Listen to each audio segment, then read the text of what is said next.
প্রকৃত সংখ্যা দিয়ে অনেক সময় যোগ বিয়োগ করতে আমাদের অসুবিধা হয়, তাই আমরা যোগ বিয়োগের সুবিধার্থে প্রকৃত সংখ্যাগুলিকে 10, 100 বা 1000-এর পূর্ণ সংখ্যার কাছাকাছি একটা সংখ্যা নিয়ে তারপর আমরা হিসাব করতে পারি। এই সংখ্যাটি প্রকৃত সংখ্যার খুব কাছাকাছি হলেও সমান কিন্তু নয়। যেমন 7কে আমরা লিখতে পারি 10, তার আনুমানিক সংখ্যা হচ্ছে 10।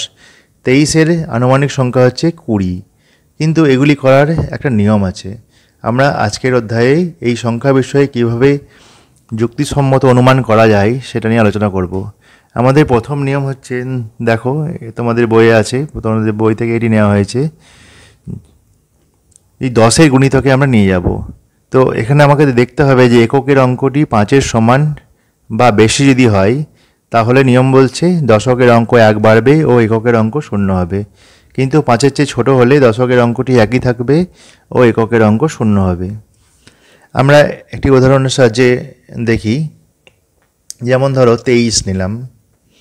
এখানে 23-এর এককের ঘরের সংখ্যা হচ্ছে 3। এই 3 হলো 5-এর চেয়ে ছোট, অর্থাৎ আমাদের এখানে এই দ্বিতীয় নিয়মটি কাজ করবে যে যদি 5-এর চেয়ে ছোটো হয় তাহলে কী হবে, ওই সংখ্যার দশকের অঙ্ক একই থাকবে। আমরা দেখছি যে 23-এর দশকের অঙ্ক হচ্ছে 2, আমরা এই 2কে একই রেখেছি এবং একক ঘরের অঙ্ক 0 হবে। তারপরে সংখ্যা যদি করি আমরা 24, সেখানেও কিন্তু দশকের অঙ্ক একই থাকবে, কারণ 4 হলো 5-এর চেয়ে ছোটো এবং একক ঘরের সংখ্যাটা কী হবে, 0 হবে। অর্থাৎ এই দুটো সংখ্যারই অনুমান হচ্ছে 20। কিন্তু দেখো যদি 25 হয় তাহলে 5 কিন্তু 5-এর সমান। এক্ষেত্রে আমাদের প্রথম নিয়মটা কাজ করবে। সেই নিয়মটা হবে কি, দশকের ঘরের সংখ্যাটা 1 এক্সট্রা হবে, 1 বাড়বে। তাহলে দশক এখানে হয়েছে আমাদের 3 এবং একক হয়েছে 0, অর্থাৎ আমাদের আনুমানিক সংখ্যাটা হলো 30। একইভাবে 26-এও দেখতে পাচ্ছি আমরা একক ঘরের সংখ্যা 6 > 5। এখানেও কিন্তু দশক ঘরের সংখ্যা 1 বেড়ে সংখ্যাটি হয়েছে 30 এবং অবশ্যই 27-এর ক্ষেত্রেও সেই একই হবে, 30। আমরা দেখি তাহলে আমরা কি দেখতে পেলাম, আমরা দেখতে পেলাম এই 25 থেকে 30 পর্যন্ত সংখ্যা, অর্থাৎ 25, 26, 27, 28, 29, 30 এদের সবারই আনুমানিক সংখ্যা হলো কত, 30। এবং এই 20 থেকে 24 পর্যন্ত যে সংখ্যাগুলি আছে এদের আনুমানিক সংখ্যা হলো সবারই 20। অর্থাৎ আমরা বুঝতে পারলাম 25 এবং 25-এর পর থেকে সবাই কিন্তু 30-এর দিকে যাচ্ছে এবং বাকি সংখ্যাগুলি 24, 23, 22, 21 এরা কিন্তু সব 20, এদের আনুমানিক সংখ্যা হলো 20। এরপর আমরা দেখে নেব যে 100-র গুণিতকে আমরা নিয়মগুলি একই ধরনের নিয়ম। 100-র গুণিতক সংখ্যা বার করতে গেলে এখানে যদি সংখ্যাটি 5-এর চেয়ে ছোট হয় তাহলে কি শতকের অঙ্কটি একই থাকবে এবং দশকের অঙ্ক ও এককের অঙ্ক 0 হবে, এবং বড় হলে বা সমান হলে কি হবে, শতকের অঙ্কটি 1 বাড়বে এবং দশকের ও এককের অঙ্ক 0 হবে। একই ধরনের নিয়ম আমরা এক্সটেন্ড করেছি। তাহলে ধরো 125 সংখ্যাটি আছে, এখানে যে দশকের ঘরের সংখ্যা হচ্ছে 2, সেই 2টা আমরা যা দেখতে পাচ্ছি 5-এর চেয়ে ছোট। এর ফলে কি হবে, এর ফলে একক শতকের ঘরে যে সংখ্যাটা সেটা কি থাকবে, একই থাকবে এবং তারপরে দশক এবং একক ঘরের সংখ্যাটা 0 হবে। অর্থাৎ আমাদের আনুমানিক সংখ্যাটি হবে 100। আবার ধরো 149 বা 149, সেক্ষেত্রেও দেখতে পাচ্ছি আমরা দশকের ঘরের অঙ্ক 4, 5-এর চেয়ে ছোট। এক্ষেত্রেও আমাদের নির্ণয় সংখ্যাটি হবে 100। কিন্তু যদি 150 হয় তাহলে আমরা দেখতে পাচ্ছি যে দশকের ঘরের সংখ্যাটি 5-এর সমান। এক্ষেত্রে কী হয়, শতকের ঘরের সংখ্যাটি 1 একক বাড়বে এবং দশক একক 0 থাকবে। অর্থাৎ আমাদের আনুমানিক সংখ্যাটি হলো 200। একই রকমভাবে 169-এর ক্ষেত্রে, কারণ এখানেও দশকের ঘরের সংখ্যা 6, 5-এর চেয়ে বড়। একইভাবে আমরা আরও নিয়মটিকে এক্সটেন্ড করে 1000-এর গুণিতকের পূর্ণ সংখ্যা পেতে চাইছি। এক্ষেত্রেও সেই নিয়মটি একই হবে, তোমরা পড়ে দেখে নেবে।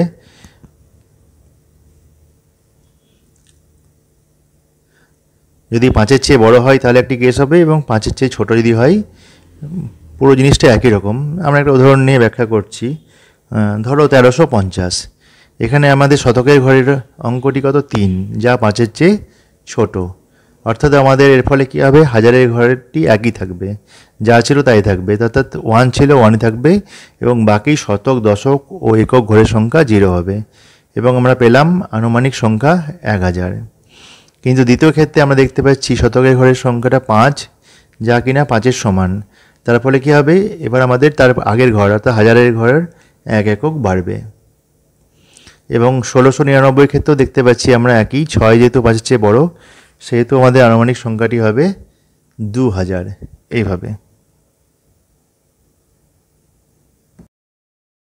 এখন আমরা একটি মাত্র সংখ্যা নিচ্ছি, 2, 3, 5, 8, 2, 23,582। এই সংখ্যাটিকে আমরা 10-এর, 100-র এবং 1000-এর কাছাকাছি গুণিতক খুঁজব। তাহলে প্রথমে আমরা দেখো একক, দশক, শতক, হাজার অযুত করে আমি এগুলোকে লিখে নিলাম। এরপরে প্রথমে 10-এর ঘরে গুণিতক খুঁজতে গেলে আমাদের একক ঘরের সংখ্যাটিকে টেস্ট করতে হবে। তো আমরা দেখছি যে একক ঘরের সংখ্যাটি হচ্ছে 2, যা কিনা 5-এর চেয়ে ছোট। এর ফলে কী হবে, এর ফলে 5-এর চেয়ে যদি ছোটো হয় তাহলে নিয়ম কি থাকবে, নিয়ম হলো আমাদের দশক ঘরের এবং তার আগের ঘরের সমস্ত সংখ্যা কি যেমন ছিল সেরকম একই থাকবে, শুধু একক ঘরের সংখ্যাটি হয়ে যাবে 0। অর্থাৎ আমাদের 10-এর কাছাকাছি গুণিতকটি হবে 23,580। একইভাবে 100-র কাছাকাছি গুণিতক খুঁজতে গেলে আমাদের টেস্ট করতে হবে এবার দশক ঘরের সংখ্যাটিকে নিয়ে। তো আমরা দেখতে পাচ্ছি আমাদের দশক ঘরের সংখ্যাটি হচ্ছে 8, যা কিনা 5-এর থেকে বড়। তাহলে এখানে আমাদের নিয়ম কী হবে, এখানে আমাদের নিয়ম হবে যে শতক ঘরের সংখ্যাটি যা ছিল তার চেয়ে 1 বেশি হবে। তাহলে সংখ্যাটি আনুমানিক সংখ্যাটি হবে 23,000, 5টা 1 ঘর বাড়বে 6 এবং বাকিগুলো 0 0, অর্থাৎ কিনা 23,600। এরপরে আমরা টেস্ট করব যে হাজারের কাছাকাছি গুণিতকটি। এটি টেস্ট করতে গেলে আমাদের প্রথমে দেখতে হবে শতক ঘরের অঙ্কটি কত। শতক ঘরের অঙ্কটি হচ্ছে 5, যা কিনা 5-এর সমান। তাহলে এক্ষেত্রেও তার আগের ঘর অর্থাৎ হাজারের ঘরের একক 1 ঘর বাড়বে, 1 অঙ্ক বাড়বে, অর্থাৎ 3টে 4 হবে। দিয়ে উত্তর কী হবে, আমাদের সংখ্যাটি দাঁড়াবে 24,000, অর্থাৎ কিনা 24,000।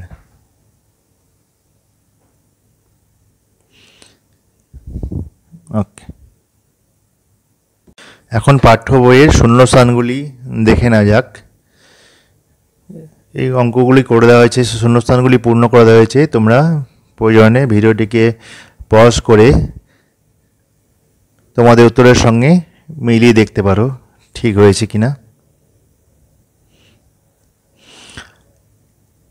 আমরা এই অঙ্কগুলো নিয়ে ব্যাখ্যা করেছি এবং এই নিয়মগুলো নিয়েও ব্যাখ্যা অলরেডি করেছি এবং আমাদের পরবর্তীকালে যে পরবর্তী সময়ে যে এক্সারসাইজটা পুরোপুরি করে দেওয়া হয়েছে। তো আপাতত এখানে যে শূন্যস্থানগুলো আছে সেই শূন্যস্থানগুলি তোমরা মিলিয়ে নিয়ে দেখতে পারো।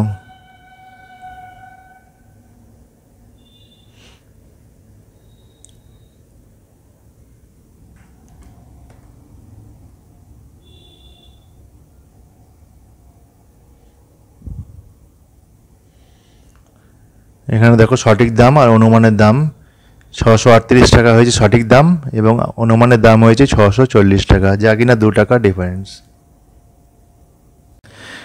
এখানে এরপর তোমাদের নিজে করি এবং যে এক্সারসাইজ সেটা করে দেওয়া হয়েছে। তোমরা উদাহরণগুলি তো ব্যাখ্যা করা হয়েছে এবং তোমরা সহজে এগুলো দেখে নিতে পারবে। এখানে 10-এর কাছাকাছি যে গুণিতকগুলো খুঁজেছি অর্থাৎ আমাদের একক ঘরের অঙ্কটি আমরা টেস্ট করেছি। দেখো এভাবে রেড কালারের মধ্যে করা আছে। এবং 100 ঘরের কাছাকাছি করতে গেলে আমাদের দশকের ঘরের সংখ্যাটি দিয়ে টেস্ট করতে হবে, সেটি 5-এর চেয়ে বেশি না সমান না ছোট। যদি 5-এর সমান হয় এবং বেশি হয় সেক্ষেত্রে একটা আলাদা নিয়ম এবং সমান হলে পরে আলাদা নিয়ম। একইভাবে হাজারের কাছাকাছি আনতে গেলে আমাদের শতকের ঘরের অঙ্কটিকে টেস্ট করতে হবে, সেটি 5-এর চেয়ে সমান, বড় না ছোট। প্রত্যেক ক্ষেত্রে নিয়ম নিয়ে আলোচনা করা হয়েছে। এবারে এই নিজে করি 3.4-এর উদাহরণগুলি করে দেওয়া হয়েছে এবং সবশেষে কোষে দেখি 3, যা পেজ নম্বর 58 আছে, এই অঙ্কগুলি করে দেওয়া হয়েছে। তোমরা নিজেরাও করতে পারবে আশা করছি, তবুও এগুলো করে দেওয়া হয়েছে। যদি কেউ অসুবিধা হয় যদি কারো, এখান থেকে চেক করে নিতে পারো। প্রয়োজনে ভিডিওটি পজ করে দেখতে পারো। তোমাদের ক্লাস 6-এর বাকি অধ্যায়গুলিরও ভিডিও এই চ্যানেলেই আছে, একটু ইউটিউব চ্যানেলটাকে সার্চ করে নিও। প্রত্যেক অধ্যায়কে বোঝানো হয়েছে এবং তার এক্সারসাইজ করে দেওয়া হয়েছে, এবং প্রয়োজনে চ্যানেলটিকে সাবস্ক্রাইব করে নিও। ভিডিওটি দেখার জন্য ধন্যবাদ।